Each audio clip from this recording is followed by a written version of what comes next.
Welcome to the Banker Lamp. Please enjoy the video.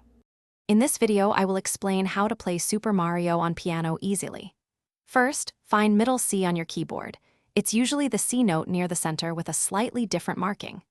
Next, remember your finger numbers. Your thumb is 1, index finger is 2, middle finger is 3, ring finger is 4, and pinky finger is 5. We will primarily use your right hand for the melody to start. Now, let's tackle the main theme's opening melody.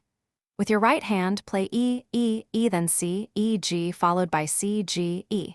For the first 6 notes, try using your third finger for E, your first finger for C, and your fifth finger for G.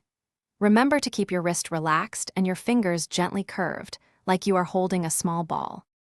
To make it sound fuller, let's add some simple left-hand chords. For the C and E notes in the melody, play a C major chord with your left hand, using C, E, and G. When the melody hits G, switch your left hand to a G major chord, playing G, B, and D. Practice coordinating both hands slowly at first, focusing on smooth transitions between chords. Consistent practice is key to mastering this tune.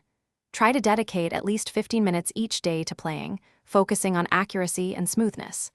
Using a metronome can greatly help you develop a steady rhythm and keep a consistent tempo. Once you feel confident with the main melody, you can explore other fun sections of the Super Mario theme. Enjoy your musical journey. Thanks for watching. If this was helpful, leave a like and consider subscribing. See you next time.